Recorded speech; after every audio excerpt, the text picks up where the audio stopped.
अहममुक्तदा मनपुर मिररना मैम ताराम नौसरी लोइने चैनल असने ngasi mayam da khudol tamjage doriba wari ase akhoi Khuman कोप निंथौ खुमन गे निंथौ ओइना पालंबा कोक पाहिरि बन थौसे माना पान मतमदा मासे माके तालोय यावदना पालकपा सिदा mayam nganga बदिगे मा तालोय थि थोलखिबनि अदुदिगे माना हाइबो निंथौ मसाना पि इराय लैमसे मसी पामजबदिगे माना हाइबो निंथौदा मसागी नुपि हाइनबसे मसासिदा यावरगा हाइजिन खराय पुरुगा हाम भे हाइनबसे दमाय लाक्सन माइतार हाइजिन खराय पुरु हे लाक्सन बा अदुमाय तौबदि हाइबो निंथौना सावबदिगे मसागी नुपिबो नसाना हाइनबा नसाना गन तौबाना दमाय सावबदिगे मी अतोब थारक्तबिद माना हे लाक्सलगा तौजे अद खुमन कोपसिजु अखोइगी खरा कई हानि साथीबा मीबु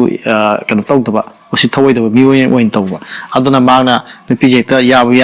याद्रे फारगोइस लौगुनि लाखिबने अदुदिगी हाइबोनि थों सावदि नुंग ओलन बिवारिनी वारी असे हांना लारिक अमगे मतेंग लौजे लारिक अदुदि मंगलम चटकी पुयागी वारी हाबनि हारिबो वारी असे लारिक असिदगे लौथुकसबो मरमना आइना सेमजरिबो वारी असिदा असोइबा अरानबा अहेनबा अवाटपा लेरगदि मयामना नांपिगनि हाइदुनसु हाइजरी लोइनना वीडियो से मियंग ताबरिबा सिलेनाव खुदिमंगना चैनल असि नुंसिबिदुना सब्सक्राइब तौबियो हाइजरी वीडियो असि मियंग तामिनरसि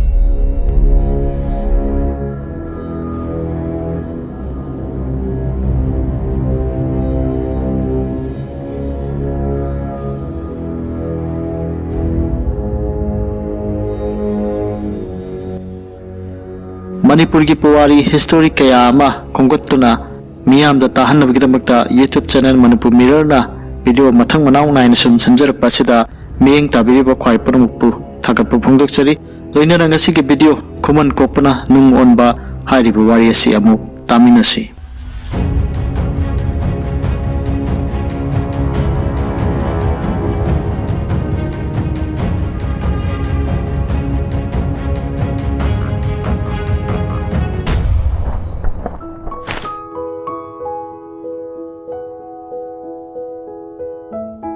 सलाई तरित के मनुंग चनबा खुमन कंगलई पुंगदा खुमन निंथौना सही सा कया पालंबदगी खुमन कोपना खुमन द निंथौ ओइना पानबसी मतिक मयाई लेबा निंथौ ओइरमी सागे सादों खंगबा लालगे लालों खंगबा निंथौनी महांगना उसितपा कना अमता लैते नोमगी नुमित्ता अंगा मथौ कयाना खन्नरई अखोइगी निंथौ असिबु तालोय लैतबनसु ओइरबरा खुमन अखोइबु वान खांगलेदा कुमगी नोंग चुदबना मही मरोंग मपुंग फाना पानबा ngamlaktre सही कयाबु वाना खांखिगदगी हाइना अंगम मथौ कया वा तानदुना लेरमी खुमन कोप निंथौ चंगलकलमी अंगम मथौ सिंना ngangnariba wadu tabada निंथौ इकाइदुना मागी ताइरेन साबा हियांग हिरेन चिंथोक्तुना अंगम मथौ कनामता हायरमदना मतोमता थोरकलमी लिवा तोरेल मरिल हेंगलकले वखल तौना होंगलकपना हाइबोक चिंगदा पानबा हाइबोक निंथौगी ममोम लांगलैमा इराय लैमना पालेम पथौ अनिगी याथंग लौदना लिवा तोरेल गी खुंगनुंगदा इन चिंगदुना लैरमी इराय लैमिगी मसक उबदा खुमन कोकपना हियांग हिरेन अदु थौजिलई अदुगा हाइरई इबेमा चेंगलौक सखेनबी नाहकपु लाइबुक फबा पालेम पथौ कनागी ममोमनो युमदेप चारा तामलबरा तामद्रिबरा नुजा कोलोय करी कौबुगे इराय लैमना खुंगलकलमी आई बुबोक पथौना हाइबोक निंथौनी पालेम इमाना हिरैमा कौई थाजा योंजद्रिबी निंगोल चनुरानी यावादु ताबदा खुमन कोपा नुंगाइबगी ngमखै लैखिद्रे आइसु खुमन पुंगी निंथौनीने आइगे इमिंगना कोकपा कौई खुमन पुंगदा चसी लेबाके लैमा हापके नानिंग नखा तमना लैयो खुमन कोपगी यावादु ताबदा इराय लैमना खुमलकलमी ताकपीरेबा वाहि अदु आइगिदे लाइबक यामना फबनी अदुबु पालेम पंथौ अनिगी याथंग नत्रबदी निंगोल ओइबी अखोइदी इनिंग खा तमजबा ngamjade वाहि असि हाइरमलगा थुना यांगना मयुमदा हनख्रे खुमन कोपना इराय लैमना सटखिबा माइकै मुन्ना येंगदुना लैहौई खुमन कोपसु इराय लैमिगे वखल खलदुना खुमन पुंगदा हलई खुमन अंगम मथौ कोखत्तुना वा तानरई खुमन नखोइ मयामना निंथौ अइबु तालोय युमलेप चारा तमदे हाइदुना ngangnabado ngasi korong numita yaro sa tanba chatda ningol chanura ama thingnere ine palem panthau kanagi mamom na hangbada haibok ningthaugi mamomni mamingna irai leima kawi mahagasi aige taloi oiregene खुमन अंगा मथौ नखोई चत्तुना हाइरुबदा हराव हराव पिरक्लबदि फै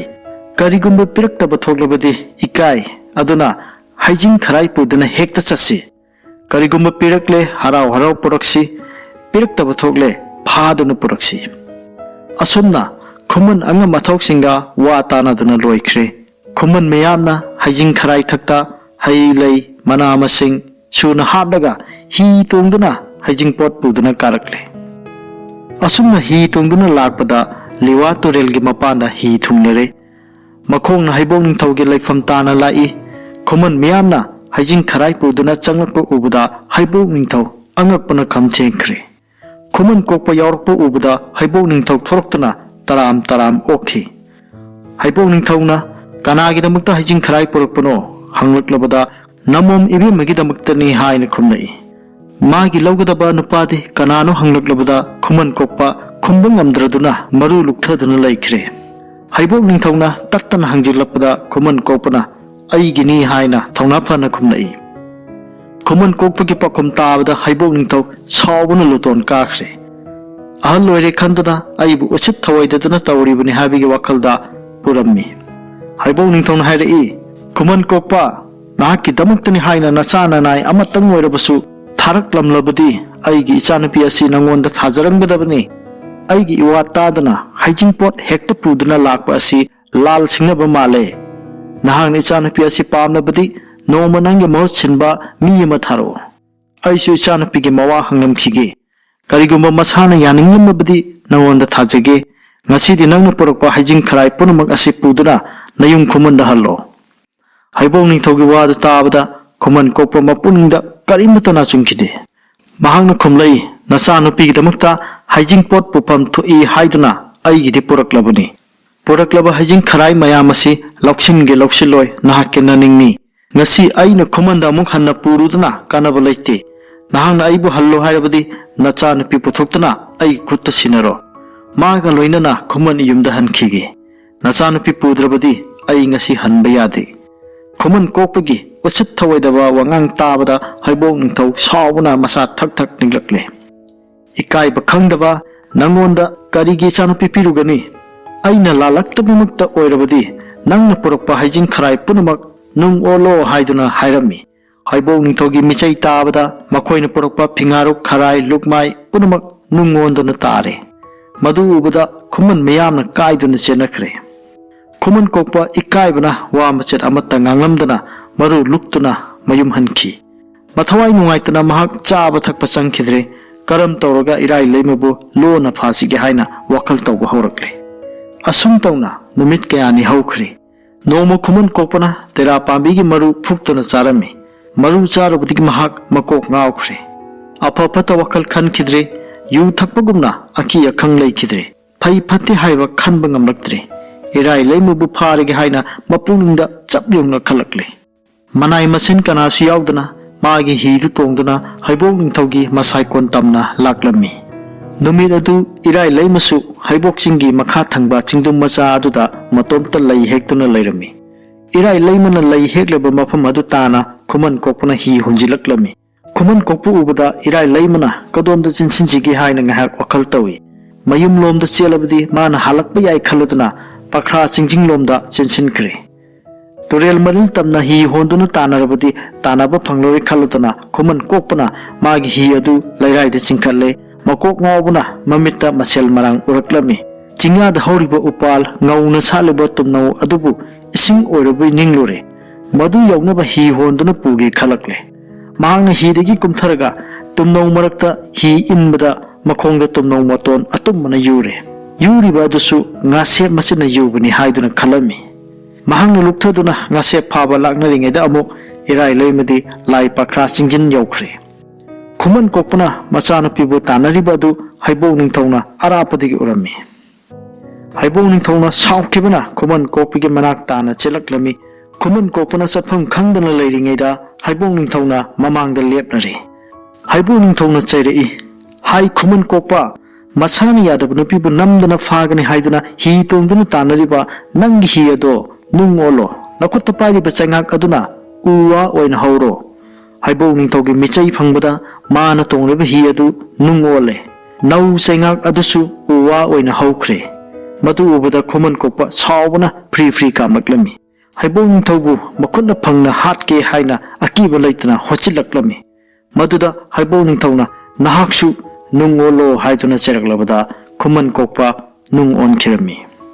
Asumna Buwarigi history amarige phakatcharaga Khoman Kokpana nung onba haiduna wari ama mayamda share tawjabani. Hairiba wari asi Manglam Chatki Puyagi wari haiba larik adudigi lauthokcharga semjab video ni. Video asida asoiba aranba ahenba awatba yaurgadi akangba kaya amasum laibibanina kamena sum haibirakpanina asoiba aranba ahenba awatba yaurgadi mayamna ngakpigani haidara haijari. Video asiba miyeng tabibigidamukta haninga laitana thagatpa phongdoksari. Loinana channel asina Lairik kaya ama khonggatcharga mamangi haukraba wari kaya ama aikoina di khangdraba aikoina tadraba hojiki matamda ahal lamansingna angangsingdasu